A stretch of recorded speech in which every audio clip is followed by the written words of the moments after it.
안녕하십니까. 국립외교원장 김준영입니다.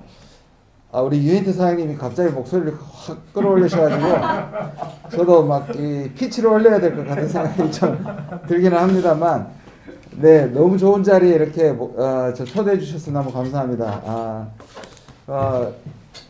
우리 축사를 해주신 문희상 의장님, 그리고 노재현 상임위원장님, 그리고 우리 취한 회장님, 우리 또 최원식 교장님, 학장님, 예, 교장이라는 말이 훨씬 좋은데요.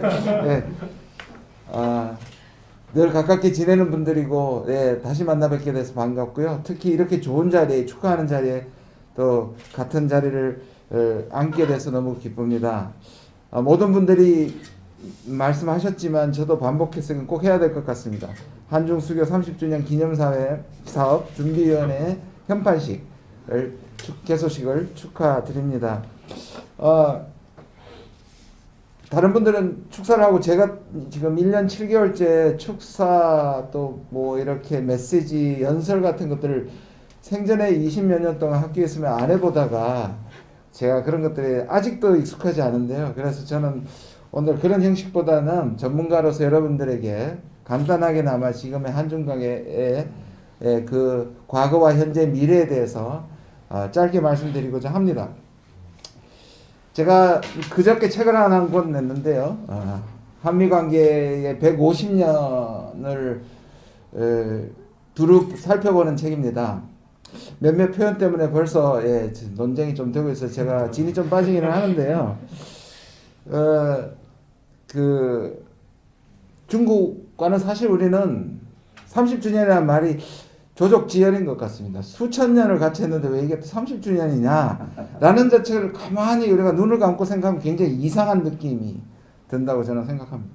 1992년 8월 24일에 많은 사람들의 기대와 흥분, 생각들은 조금씩 달랐을 것 같습니다. 어떤 사람들은 중국을 동원해서 북한을 압박해서 또는 북한을 소외시키고 싶은 사람들도 있었을 것이고, 뭔가 우리와 한국전쟁에서 부딪혔던 이후에 사실상 약간의 적대적 관계에 있던 것이 다시 평화를 바라는 설렘과 기대가 있었을 것이라고 생각합니다.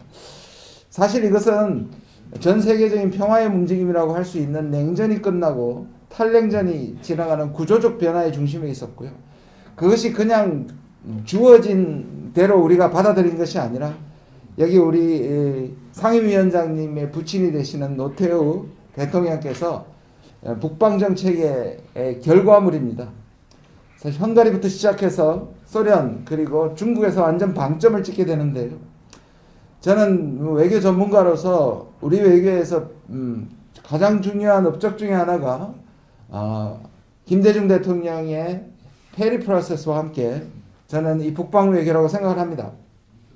실제로 이것이 더 성공해서 북한을 소외시키는 것이 아니라 북한을 끌어들였더라면 훨씬 더 큰 성공을 했을 거라는 아쉬움은 있지만, 여전히 북방을 향한 평화의 결실로 중국과의 새로운 것이 아니죠, 재연결되는 그러한 상당한 큰 뜻이 있다고 저는 생각을 합니다. 이후에 1992년에 우호 협력 관계로 시작을 하는데요. 한 5년 주기로 조금씩 격상이 됩니다. 중국은 불동맹입니다. 그래서 동맹을 하지 않는다는 기본적인 외교 정책을 갖고 있기 때문에 한국과의 관계를 조금씩 격상을 시키는데요. 98년에 김대중 대통령께서 21세기를 향한 협력 동반자 관계를 맺게 되고요. 2003년 노무현 대통령 때는 전면적 협력 동반자 관계로 격상이 됩니다. 그리고 2008년 이명박 정부에서는 전략적 협력 동반자 관계입니다. 뭐 다 뜻이 있는데요. 제가 중국 전문가도 아니고 여기에서 생략을 하도록 하겠습니다. 격상되고 있다는 건 확실합니다. 그리고 결정적으로 이 전임 정부였던 박근혜 정부 때는 어쩌면 한중 관계에 적어도 겉으로 보이는 모습에서는 최고의 전성기를 보내지 않았나 생각합니다. 2013년 6월에 방중을 했을 때 중국의 정부뿐만 아니라 중국 국민들에게 엄청난 환영을 받았고요. 그 다음에 2014년 7월 시 주석께서 방한했을 때도 역시 한국의 열렬한 환호를 받았습니다. 그리고 그 다음에 소위 말하는 막루 외교입니다. 미국과 서유럽 국가들의 우려 속에서도 결행을 해서 막루에 가게 돼서 이 중국의 기념식을 축하합니다. 그런데 아쉽게도 바로 1년 후에 다시 사드 문제로 한중 관계는 굉장히 어렵게 돌아가게 됩니다. 아까 우리 문희상 의장님께서 몇 가지 저랑 겹치는 부분이 있는데요. 그 몇 개 가지의 통계를 보면 이 30년 동안 얼마나 많은 발전했던가를 볼 수가 있습니다. 아까 교역을 말씀하셨습니다. 1992년에 63억 불에서 2020년 작년에 2,414억 불입니다. 38배가 늘어났고요. 인적 교류는 92년에 13만 명이었습니다. 상호 방문 숫자가요. 이것이 2014년에 약 80배가 늘어나서 1,000만을 돌파하게 됩니다. 중간에 사드 때문에 좀 주춤했다가 2019년에 다시 1,000만을 돌파하는데요. 다시 팬데믹 때문에 코로나 때문에 지금 주춤하고 있는 상황이라고 생각합니다. 중국 내에 있는 한인들의 숫자를 보면 2019년 통계인데요. 30만의 유학생이 4만 7천의 유학생이 있고요. 한국인 전체로는 30만 명이 중국에 머물고 있습니다. 한국 내의 중국인은 훨씬 더 많습니다. 그래서 교포들 70만을 포함해서 110만 명의 중국인들이 한국에 있습니다. 이 정도면 거의 역대급인 관계라고 저는 생각을 합니다. 호재도 많았지만 난제도 꽤 있었습니다. 크게 보면 2000년에 마늘 분쟁이 있었고요. 2004년에 동북공정이 시작이 됐고요. 2005년에는 김치 전쟁이라고 있었고요. 그 다음 2016년에 사드가 있었고요. 또 요즘은 또 한복이라든지 비빔밥이라든지 다시 김치 등으로 약간의 껄끄러움들이 존재하고 있습니다. 문재인 정부 이후에는 사실상 여러 가지 상황에 의해서 아주 잦은 교류는 없었지만 그래도 상당히 고위급에서 교류를 하고 있고요. 또 아까 소개가 된 것처럼 그리고 장관께서 말씀하신 것처럼 이번 주에 다시 방중을 하게 되어 있습니다. 목표는 한중의 전략적 협력 동반자 관계를 내실화한다는 목표를 가지고 있습니다. 그리고 무엇보다도 한반도 문제, 즉 북한 문제를 해결하는 데 있어서 쌍중단과 쌍궤병행은 문재인 정부가 추구하는 비핵화와 평화와 가장 잘 맞아드는 거의 차이가 없다고 얘기할 수 있을 정도, 표현만 다르지 할 수 있을 정도의 정책을 갖고 있습니다. 쌍중단이라고 하면 한미연합훈련을 중단하는 것 대신에 북한은 전략 도발을 하지 않는 핵실험과 미사일을 쏘지 않는 것을 서로 쌍중단한다는 것이고요. 쌍궤병행은 비핵화와 평화체제를 동시에 병행한다는 뜻입니다. 사실상 이것이 실제로 잘만 된다면 가장 좋은 방법이라고 저는 생각을 합니다. 그리고 특기할 만한 일은 바로 작년 11월 15일에 경제 동반자 협정인 RCEP이 한국이 참여하게 되고 이것이 비서구권에서의 최초의 자유무역 지대입니다. 그 의미가 상당합니다. 물론 그것이 높은 수준의 자유화가 아니다고 하더라도 사실상 이것은 미국 외의 다른 국가들이 주관하고 있는 자유무역 체제 중에 가장 의미 있고 큰 거라고 볼 수 있습니다. 결국은 지금까지 여러 가지 굴곡이 있던 관계였지만 대체로 한중 관계는 심화되었고 깊어졌다고 저는 생각을 합니다. 이제 엄청난 도전이 사실상 다가오고 있습니다. 바로 미중의 전략 경쟁입니다. 제가 최근에도 가장 많이 강의하고 또 글을 쓰고 있는 부분이기도 합니다.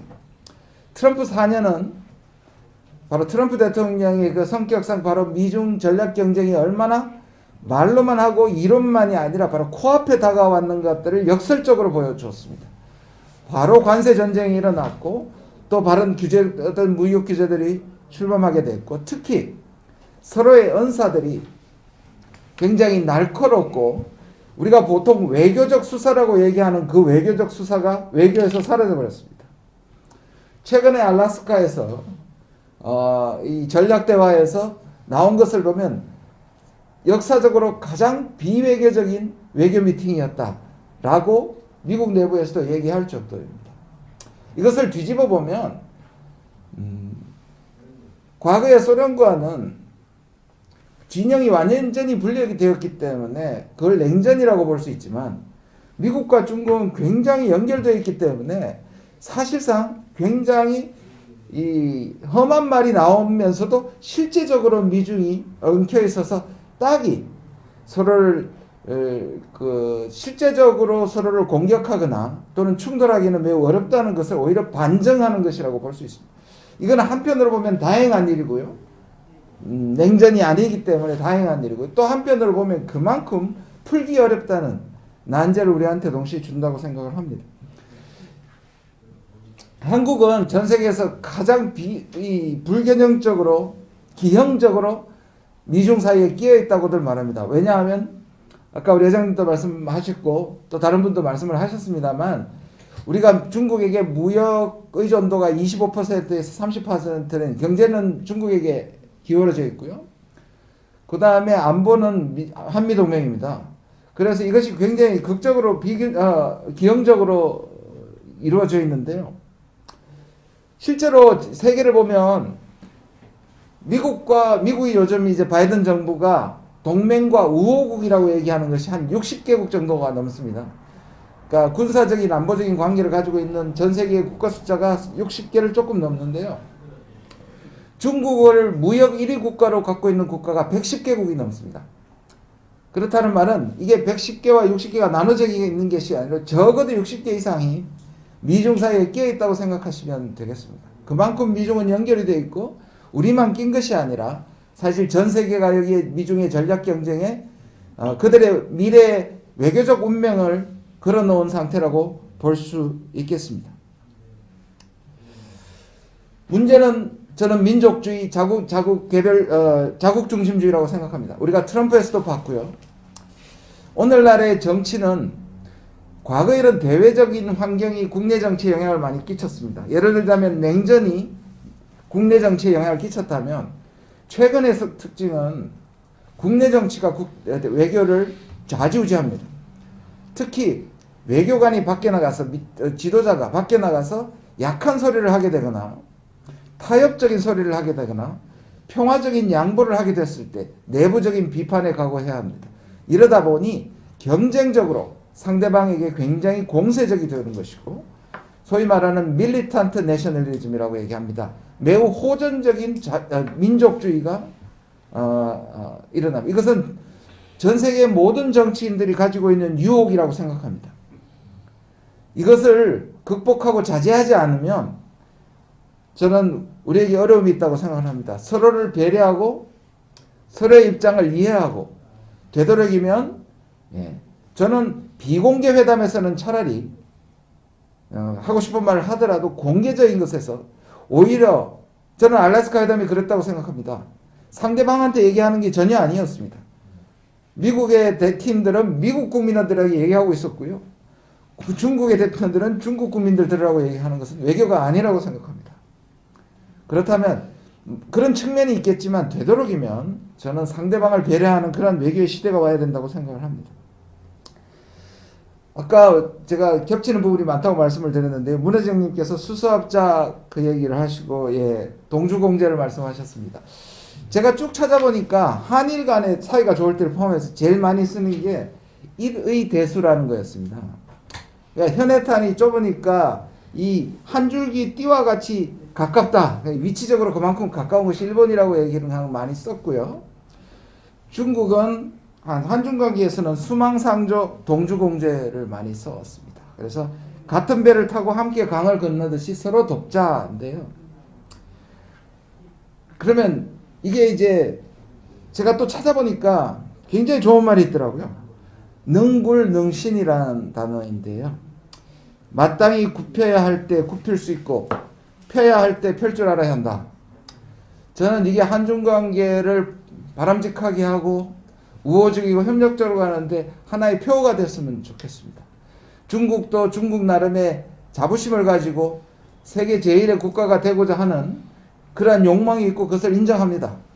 그럼에도 불구하고 그것이 다른 국가를 압박하는 방식이나 배제하는 방식으로는 성공하지 못한다고 생각합니다. 한국도 마찬가지라고 생각합니다. 중국을 존중하고 또 중국의 힘과 중국의 위치를 우리가 인정해주는 그 가운데서 굽힐 때 굽히고 펼 때 펴는 것이 상당히 중요하다고 생각을 합니다. 한국은 중국 정부에서 늘 얘기하는 것이 그렇습니다. 미국을 향해서 한국의 보수 정부를 향해서 했던 말이 냉전적 사고에 빠지지 말라는 거였습니다. 실제로 정확한 말입니다. 왜냐하면 매우 아쉽게도 우리는 탈냉전으로 넘어가면서 냉전을 약화시켰지만 냉전의 잔재들을 다 안고 있습니다. 가장 큰 냉전의 잔재는 남북이 통일을 하지 못한 거고요. 두 번째 냉전 잔재는 약화는 됐지만 북중러 한미일이라는 매우 약화되어 있지만 진영의 논리예요. 어떻게 보면 이것도 굉장히 기형적입니다. 왜냐하면 중국하고 그렇게 우리가 가까우면서도 불구하고 군사 안보적으로는 한미일이 묶이고 북중러가 묶이는 것입니다. 사실 이렇게 됐을 때 미국과 중국의 전략적 경쟁에 다시 대리적인 충돌을 할 수밖에 없는 그러한 우리의 운명이 있기 때문에 저는 늘 말씀드리는 것이 진영을 넘어가는 그런 외교가 굉장히 중요하다고 말하고 있습니다. 그래서 한중이 가까워지고 또는 한중일이 만나게 되는 것이거든요. 한남북미가 만나게 되는. 그래서 진영을 넘어가는 이러한 다자 움직임과 한중이 가까워지는 것은 한반도를 평화적인 곳으로 만드는 데 가장 중요하다고 생각합니다. 저는 중국의 한반도 3원칙을 좋아합니다. 특히 분단의 평화적 해결을 한 부분에 있어서 그것을 전적으로 동의합니다. 중국이 평화의 매개가 되고 한국의 역사에 평화의 중재자가 되는 그런 중국이 된다면 한중 관계는 분명히 밝은 미래가 다가올 것이라고 생각합니다. 마지막으로 오늘 계속 우리 상임위원장님께서 여기가 좁고 누추하다고 계속 말씀을 하셨는데요. 저는 너무 위화감이 없이 좋다고 말씀을 드렸습니다. 그래서 이제 좀 진부해지긴 했지만 표현이긴 하지만 시작은 미약하나 끝은 창대할 그런 것을 기대하면서 축하드리면서 강연을 여기서 마치도록 하겠습니다. 고맙습니다.